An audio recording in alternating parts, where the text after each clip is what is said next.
Mujojua, selamat sore, Mas. Mujojua, selamat sore. Iya, salam sehat. Salam sehat. Iya, jumpa Ya, lagi kita. Iya, iya. Oke, aku juga sehat, Pak. Ya. Lanjut. Ya. Jadi, apa namanya, pilihan-pilihan terhadap Pak Prabowo dari hasil-hasil survei, Iya. itu kita lihat bahwa dari waktu ke waktu semakin meningkat, Pak. Iya. Semakin meningkat. Bahkan hari ini saya mendengar di radio Trijaya tadi pagi bahwa disampaikan hasil survei dari salah satu lembaga survei, Iya. mengatakan bahwa paling unggul Pak Prabowo. Iya.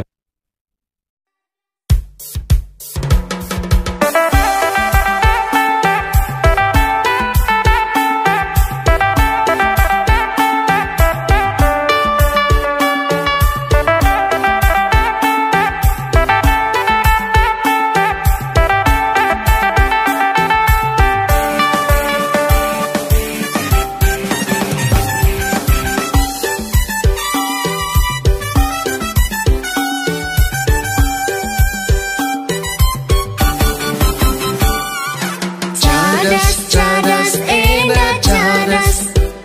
Mari kita cakap-cakap cerdas. Ya, jadi aku punya pertanyaan sama Mama karena sebagai orang dekat dari Pak Prabowo. Iya.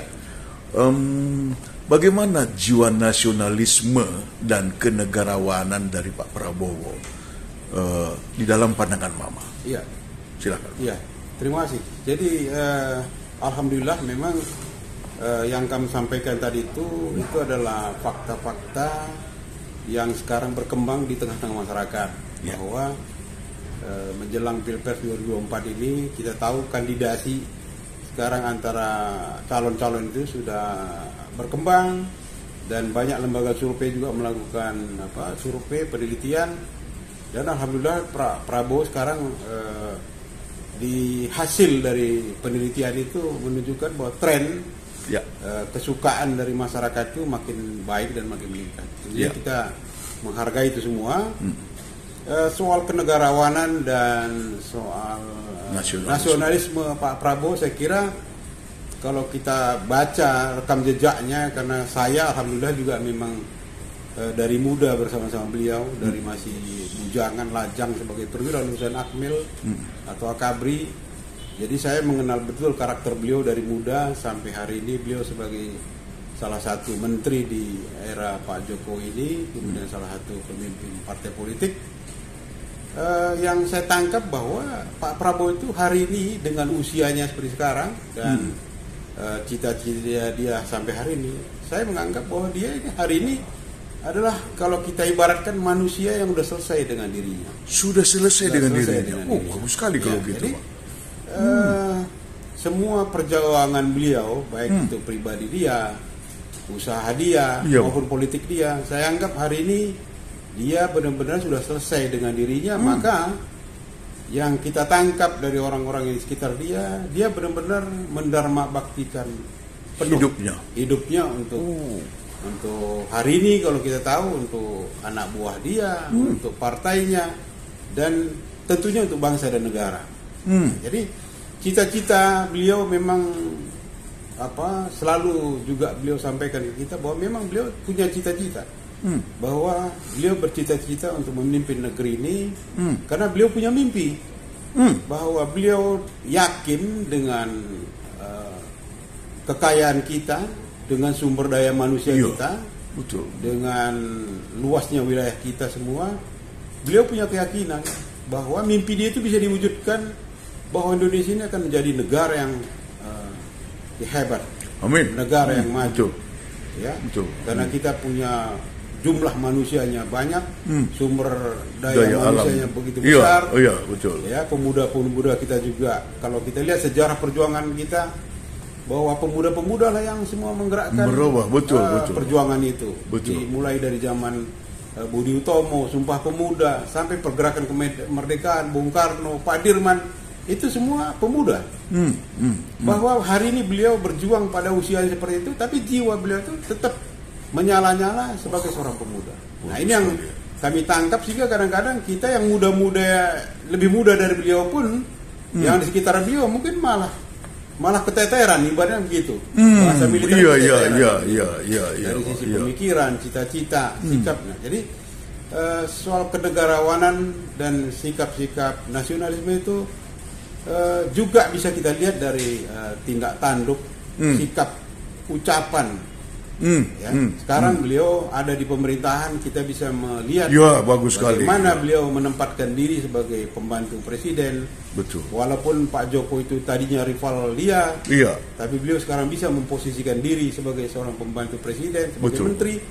Kemudian sebagai menteri, hari ini juga kita tahu semua media, semua masyarakat menilai bahwa dia adalah menteri yang terbaik. Menteri yang terbaik. Betul sekali, Pak. Inilah sebenarnya sebagai contoh yang bagi kita yang lebih muda atau bagi anak-anak kita, cucu kita. Bagaimana sikap beliau berrekonsiliasi dengan Pak Jokowi. Dalam hal ini kita harus angkat tangan hormat kepada Pak Jokowi dan Pak Prabowo. Karena dua orang ini, hati dua orang ini yang menjadi cermin bangsa Indonesia itu bahwa memang kita Pancasilais. Betul, Pak. Pancasila itu kan persatuan. Nah, ini ditunjukkan gitu. Betul. Begitu juga dulu bagaimana perbedaan Bung Karno, Bung Hatta. Ya kan? Bagaimana perbedaan Bung Karno sama Pak Dirman waktu agresi Belanda kedua. Hari ini terjelma di sikap-sikap Pak Jokowi dan Pak Prabowo ini. Nah, ini yang sebenarnya modal besar kita, anak-anak muda kita. Betul. Di tengah kemajuan zaman, teknologi, informasi seperti ini, anak-anak muda kita perlu contoh-contoh real seperti itu. Betul sekali. Begitu kira-kira. Jadi, apakah sifat kenegarawanan dan nasionalisme Pak Prabowo yang membuat dirinya mau merendahkan hati, mau jadi istilahnya menteri itu kan pembantu presiden, padahal dulu rivalnya. Apakah itu salah satu cerminan dari sifat kenegarawanannya itu? Ya, saya kira itu otentik. Otentik, betul. Jadi memang ada memang sikap-sikap Pak Prabowo ini yang selama ini mungkin tidak mengemuka. Bahwa beliau sebenarnya dari masa mudanya pun sikap-sikap itu sebenarnya menonjol. Bahwa beliau memang selalu menempatkan orang tua. Begitu ya. Jadi contohnya misalnya begini. Kemarin kan kita sempat dapat berita beliau, termasuk saya juga ikut bersama beliau keliling-keliling ke para jenderal senior. Yang dulu mungkin berseberangan perbedaan pandangan pada masa yang lalu. Tapi hari ini beliau bersilaturahmi. Tapi sebenarnya sikap-sikap seperti ini di zaman beliau muda beliau sudah lakukan. Contohnya dulu beliau komandan batalion. Begitu beliau dapat amanah jadi komandan batalion, kami perwira muda diajak mendatangi semua mantan komandan batalion dari pasukan itu. Padahal semua sudah pensiun. Jadi kami buat itu agak heran kan begitu. Tapi dari situ kami menangkap memang beliau ini sangat menghormati pendahulu. Sangat menghormati orang tua. Jadi akhirnya sekarang tercermin pada sikap dia setelah dia pada posisi sekarang. Jadi saya pikir ini pelajaran penting, saya kira kita semua bahwa ya inilah sebenarnya penjelmaan sikap-sikap Pancasilais itu. Sikap-sikap Pancasilais, Pak. Bagaimana kita menghargai pendahulu kita. Iya, betul. Bahwa dulu ada kekurangan, itu manusiawi. Kan begitu. Tidak ada manusia yang tidak punya kekurangan kan, Ma? Kita kan bukan malaikat kan? Kita bukan malaikat. Itu kira-kira. Jadi saya kira memang sikap-sikap paripurna itu hari ini beliau bisa berikan contoh kepada semua anak bangsa. Jadi terima kasih, Ma. Jadi kulihat itu yang paling utama, kenegarawanan, nasionalisme, rasa percaya diri yang sangat tinggi, kemampuan bahasa Inggris yang sangat luar biasa. Iya kan? Dan kerendahan hati tadi. Kalau saya lihat, Ma, inilah calon yang paling baik lah untuk pemimpin kita ke depan, untuk presiden kita ke depan. Iya kan? Nah, jadi Pak, menurut pandangan Mama sebagai orang dekat beliau, yang tahu suasana batin dan pemikiran-pemikiran yang mungkin tak terkomunikasikan dari Pak Prabowo ini, tapi Mama bisa tangkap. Karena kalau kita udah dekat gitu, dari gerak-gerak kepalanya aja kan kita sudah bisa nangkap kemana gitu ya Pak ya. Jadi apa kira-kira manfaat, keuntungan, kehebatan bangsa ini yang akan didapat seandainya pada pemilu tahun 2024 tanggal 14 Februari itu Pak Prabowo terpilih jadi presiden, Pak? Amin. Jadi saya kira keuntungan itu adalah apa? Masa depan kita semua, masa depan anak-anak kita, Terutama anak muda ya, anak muda Pak? kita. Karena mereka inilah sebenarnya yang memiliki masa depan itu. Ya, Sebenarnya Pak Prabowo ini akan mengantarkan generasi yang akan datang. iya, Pak. Sekarang ini kan dari sisi statistik kita lihat bahwa jumlah penduduk muda kita meningkat. Ya. Dan populasi anak muda kita meningkat. Ya. Malah disebutkan bonus demografi. Bonus demokrasi. Bonus demografi ini sesuatu potensi yang harus kita berdayakan sehingga akan betul.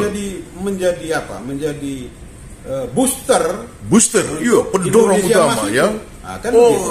Kan sekarang kita sudah mimpinya semua Indonesia emas. Di 2045 100 tahun Indonesia, itulah Indonesia emas.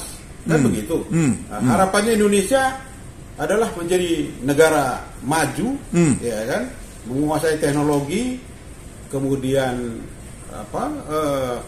tetap bersatu, Iya. ya kan, tetap disegani, Betul.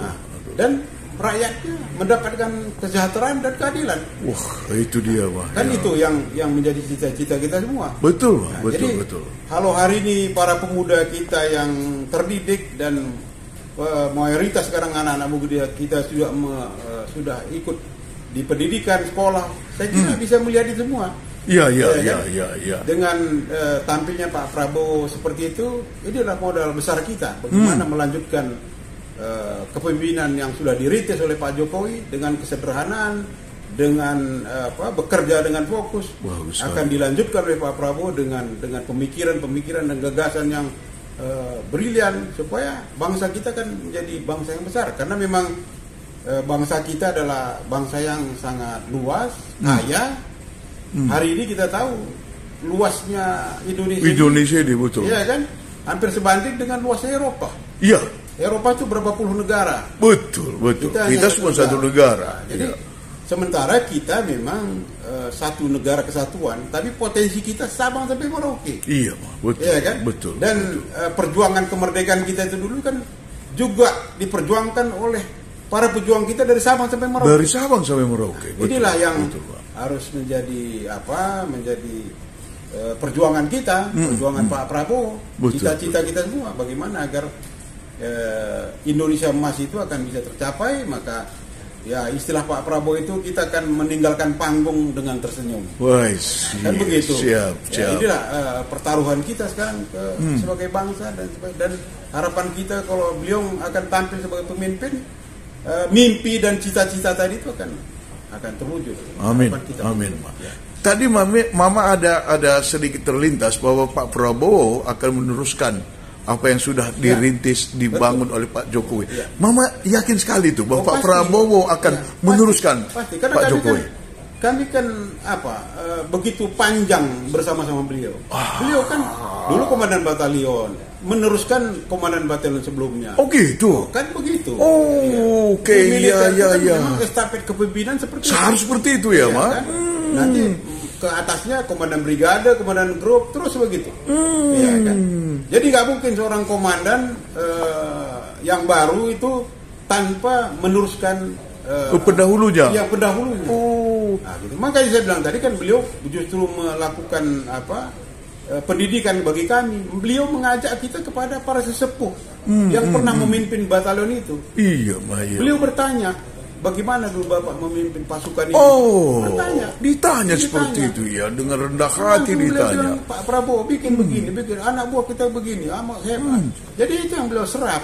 Nah itu yang kami akhirnya diskusikan di pasukan, di batalion. Jadi Iya, memang Pak, iya, beliau Pak. mendengarkan. Nah, gitu. Karena kita tahu dulu kan pendahulu orang-orang 45 yang ikut berjuang untuk memerdekakan dan mempertahankan kemerdekaan kita. Betul, Nah, betul. jadi beliau mendengarkan itu. Kami Betul. para program itu diajak untuk ikut mendengarkan. Oke. Jadi hari ini itulah yang beliau tampilkan. Ya kan, maka bagi beliau semua pemimpin-pemimpin pendahulu kita adalah orang-orang yang sudah memberikan dharma baktinya untuk bangsa ini, termasuk hari ini Pak Jokowi. Iya, berarti kalau begitu saya tangkap gini, Pak, bahwa nanti Pak Prabowo meneruskan Pak Jokowi itu bukan hanya strategi, tapi karakter beliau memang Karakter selalu beliau, seperti itu. betul. Karakter beliau. Ini bagus sekali. Karakter beliau. Jadi beliau dari perjalanan karirnya memang seperti itu. Bahwa beliau setelah menduduki suatu posisi, beliau akan membuat pasukan itu tidak memalukan pendahulu dia. Nah, itu memang karakternya dari dulu. Itu bagus sekali. Sama dengan ini, kan itu kan legasinya Pak Aku Jokowi. merinding dengarnya itu, Pak. Pak Jokowi kan legasi Pak Jokowi. Bagaimana agar legasi ini akan terus berlanjut? Ya, Kan begitu. Karena bangsa ini kan cita-cita kita semua. betul, Pak. Iya kan? Begitu kira-kira. Ya, termasuk IKN itu kan. Itu Ya, berarti termasuk kalau IKN. Pak Prabowo Ya. pasti itu Ya, dilanjutkan. kan kalau kita jujur kan, IKN itu juga kan cita-cita Bung Karno. Iya, betul. Kan begitu. Betul sekali. Bahwa dalam perjalanannya karena kita masih pembangunan ekonomi, pembangunan kesejahteraan, bahwa dari beberapa kepemimpinan belum terakhir, Betul sekali. hari ini mungkin Pak Jokowi menilai bahwa sudah saatnya bagaimana menjelmakan cita-cita Bung Karno itu. Nah, nanti Pak Prabowo tinggal apa istilahnya mengakselerasi ya, kan gitu. Betul. Ya, itulah harapan kita semua. Betul. Karena itu akan menjadi simbol-simbol apa kemajuan Indonesia ke depan. Amin. Gitu. Satu lagi pertanyaanku, Mak. Ya. Nah, ini beberapa hasil survei mengatakan bahwa di kalangan milenial, ya dibanding dengan yang lain-lain, kelihatannya atau hasilnya Pak Prabowo lebih difavoritkan oleh kalangan muda. Itu hasil survei, bukan hanya kita yang berbicara. Nah, hanya menurut saya, Pak, perlu juga kita melakukan strategi supaya lebih banyak lagi anak muda kita ini. Nah, ini kira-kira apa pemikiran Mama supaya lebih banyak anak muda kita ini bisa melihat itu tadi karakter Pak Prabowo tadi itu. Saya kira kalau tadi hasil survei seperti itu, memang hari ini kan pemuda kita hidupnya itu sudah tidak lepas dari hidupnya itu dengan teknologi komunikasi. Oh ya, teknologi komunikasi, Pak, betul. Semua aktivitas mereka, ya kan, pergaulan mereka, kegiatan mereka hampir semua ada di sosial media. Iya. Jadi hari ini memang siapapun yang akan menawarkan gagasan, ya kan, menawarkan ide, itu harus kita sosialisasikan lewat media. Dan itu hari ini memang kita sudah lakukan. Sehingga mungkin pemuda itu menangkap itu. Bahwa secara baik bisa menggambarkan rekam jejak sosok Pak Prabowo itu bagaimana punya cita-cita, punya gagasan dan ide untuk masa depan Indonesia kalau dia memimpin. Nah, itu yang mungkin ditangkap. Nah, bahwa ini harus kita akselerasi karena memang masih ada waktu. Saya kira itu menjadi bagian dari strategi dan pemikiran dari semua tim, ya termasuk kami semua dan saya kira siapapun, bahwa memang hari ini memang milenial ini satu kekuatan real. Tetapi kita harus sadari bahwa anak-anak muda ini, yang generasi muda ini adalah anak-anak yang cerdas. Betul. Anak-anak yang cerdas dan sangat terdidik. Maka kita juga harus mendekati mereka secara cerdas juga ya, Mas, intelektual. Betul. Kita nggak bisa hanya pencitraan sana sini. Anak sekarang bisa membedakan mana yang KW, mana yang ori, kan gitu kira-kira. Ya kan, mana yang hanya catching, mana yang otentik. Betul, Pak. Inilah Pak Prabowo ada. Hari ini kan kita tahu Pak Prabowo berkegiatan sebagai menteri. Betul. Iya kan? Nah, beliau tunjukkan kinerjanya sebagai menteri. Itu yang ditangkap anak-anak muda itu. Betul, Pak. Betul ya. Mudah-mudahan itu akan menjadi pilihan bagi anak-anak muda kita, bahwa kita sekarang sedang akan menentukan mencari pemimpin yang otentik. Ya, setuju sekali, Pak. Kita mencari pemimpin yang otentik. Jadi optimis ya, Mah? Optimis, harus optimis. Oke. Kalau gitu, terima kasih, Mah. Baik. Ujua-ujua kita gerina. Ujua-ujua kita gerina.